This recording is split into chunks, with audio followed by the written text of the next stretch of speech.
The United Nations just warned the Federal Reserve to stop raising rates, to pivot before it is too late. They're saying that advanced economies choosing fiscal and monetary tightening are hurting the most vulnerable economies, and there's still time for them to stop before tipping the world into a global recession. Unfortunately, the UN is wrong. Ready? Let's dive in.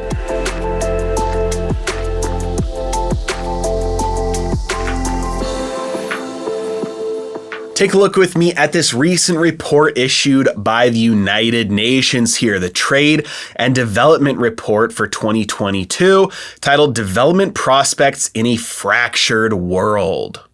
And you can see here, this is under the category Global Crisis. They just built this to be so ominous sounding. It's perfect. So if we take a look at what they said here, first, the world is headed towards a global recession and prolonged stagnation unless we quickly change the current policy course. So that first thing there, that the world is quickly headed towards a global recession and prolonged stagnation, that is false. The world is already there. Did we all forget about the whole redefining the word recession? Did everybody just hop on board with that?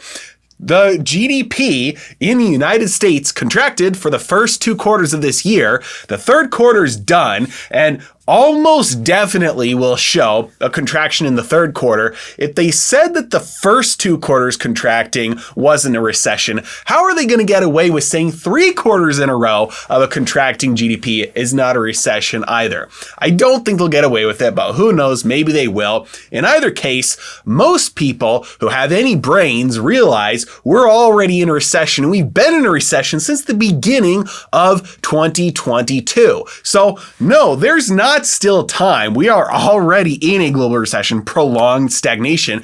There's no preventing that. It's already here. Now, they point out that policy could change in advanced economies, specifically monetary and fiscal policy, because we're currently tightening in most major economies around the world, other than the UK, who just reversed for unlimited QE to bail out the pension funds there. But for most advanced economies, we are tightening right now around the world. And so they're saying, hey, this is making the most vulnerable economies go into tighter and experience more economic pain. There are a couple of reasons for this. Number one, if we dive in, we can see that they talk about alarm bells ringing for developing countries, many of them edging closer to debt default.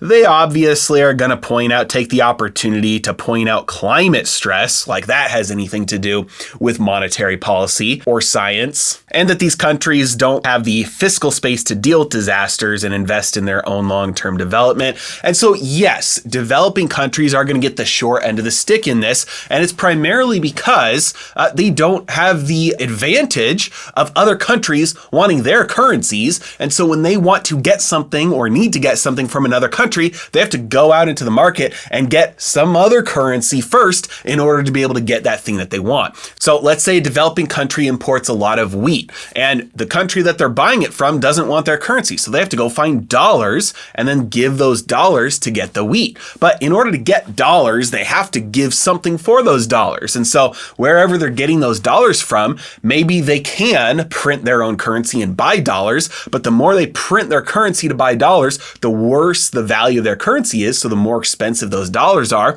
Maybe they have to produce something in order to sell it to get dollars, but maybe their own economy is being harmed by multiple factors right now, like many economies are. So it's harder and harder for them to produce stuff right now. So from multiple angles, it's harder and harder to import for a lot of countries because they can't get the currency they need, the dollar, in order to do that. Now, as if that by itself wasn't bad enough, the monetary policy of, let's say, the Federal Reserve in this case, is making the dollar more expensive relative to other even major currencies. As interest rates go up, the cost of money goes up. That's what interest rates are. It's the cost of money. It gets more expensive to get your hands on the same amount of dollars. So said another way, dollars are becoming more scarce as the Federal Reserve destroys currency from circulation by selling assets off of its balance sheet, pulling pulling money out of circulation and raising interest rates, debt gets paid off, so the amount of money in circulation goes down. So as with everything, supply and demand dictates that as it moves, money moves, dollars move from more abundance to more scarcity. That means that all else being equal, the price or the cost, the value of those dollars will go up. It'll be harder, more expensive to get your hands on them. And certainly relative to most currencies, the dollar has been getting more valuable, more expensive, harder to get your hands on. Now, I want to point out something else that the UN talks about here.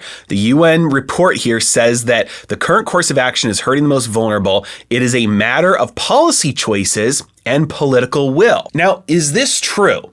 Is the monetary policy that is, causing some of these results, is this a matter of choice and will? 100%. It is absolutely correct that the current interest rate environment, quantitative tightening, monetary and fiscal policy is a matter of choice by the few who are in control of monetary and fiscal policy. What the UN report is not stating here, though, is that the other choice is hyperinflation. They're forgetting that right now, countries around the world are experiencing the highest inflation in history. Countries like Lebanon, highest inflation in the world. Countries like Turkey, countries like Venezuela, Zimbabwe, the Weimar Republic. This has happened time and time and time again throughout history, and it's happening a lot right now. And countries like the United States, by the official metrics, are at the highest levels of inflation they've been at in 40 years. And by the unofficial private estimates, they're at higher inflation than even that. And when that starts to happen, you risk people losing confidence in the currency and dumping it no matter what, because tomorrow it's going to buy less for you than it does today. And just that psychological fact alone can tip the currency over into pure hyperinflation, and the currency loses all exchange value within a matter of months or quarters,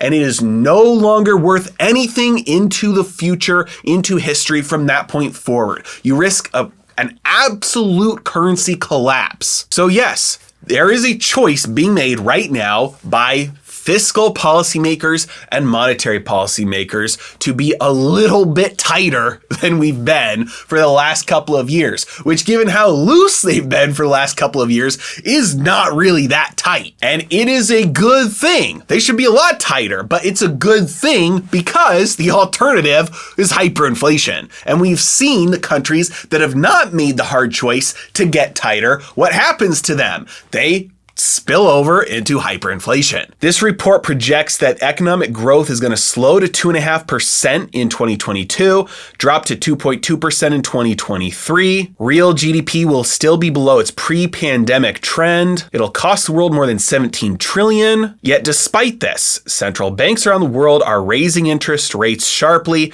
threatening to cut off growth altogether, making life much harder for heavily indebted firms, households, and governments. Again, it is a very good thing, because if you do not allow these natural forces to take place on their own, which naturally they would, if you do not allow them to take place for too long, the moral hazard and the backwards incentives in the system will cause everything to collapse. So by allowing it to get a little bit closer to those natural consequences of interest rates going up, you allow some of those consequences to happen. Let the rot burn out from the system, let failure fail, and you can have a little bit of a stronger foundation moving forward into the future. The tightening is a good thing. It's allowing the natural consequences to happen so that we can have a healthier future. Are we doing it enough? Most likely not. Does that mean we should reverse course? No. So the question is, will the Federal Reserve and other central banks buckle to this pressure from the United Nations to reverse course? And specifically, this report is calling for central banks to revert course, avoid the temptation to try and bring prices down by relying on higher interest rates. Number 2, calling for advanced economies to avoid austerity measures. And number 3, for international organizations to reform the architecture to give developing countries greater fiscal space and a fair say in decision-making processes. Number 1, anybody who gets too over-leveraged should experience the consequences of that when times get tough.